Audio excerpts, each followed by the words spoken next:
fréquentation des campings a atteint un record en 2017 après une décennie de croissance quasi ininterrompue. Plus de 124 millions de nuitées ont ainsi été enregistrées. Le chiffre d'affaires des campings a de son côté progressé de 5%. Et tout laisse à penser que cette dynamique se poursuivra au cours des 2 prochaines années, selon l'étude Xerfi-France, et cela pour 3 principales raisons. D'abord, la mutation de l'offre des campings fait de l'hôtellerie de plein air un hébergement bien en phase avec les attentes actuelles des vacanciers. Ensuite, les OTA traditionnels ont également du mal à prendre pied sur ce marché, ce qui laisse les mains libres aux acteurs pour mettre en œuvre leur stratégie.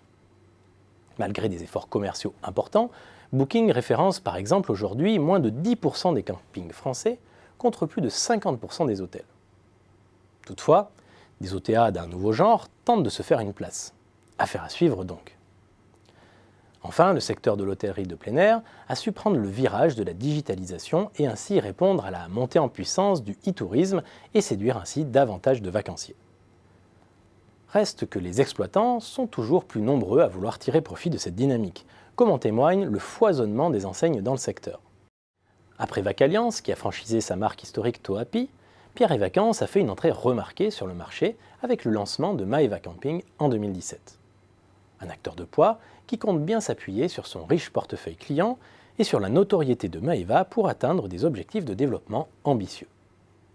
Par ailleurs, les leaders en place cherchent à consolider le secteur en rachetant un certain nombre de petites structures qui demeurent très largement majoritaires.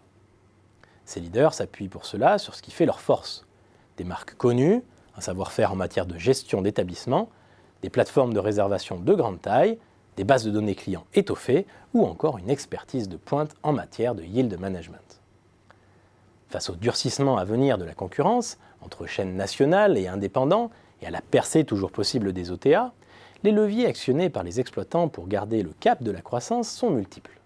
Citons l'extension des réseaux, les leviers de différenciation pour se soustraire à la concurrence et susciter la préférence des vacanciers, l'enrichissement de l'offre ou encore la digitalisation de l'offre. Je n'oublie pas non plus les stratégies de croissance externe dont nous avons déjà parlé.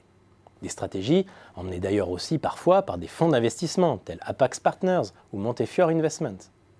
Ces fonds ont ainsi pris des participations dans le capital de différents opérateurs au cours des dernières années.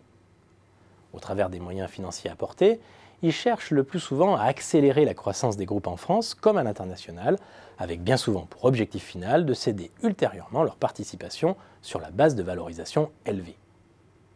Bref, de nombreux acteurs sont à la manœuvre pour structurer un marché encore très atomisé.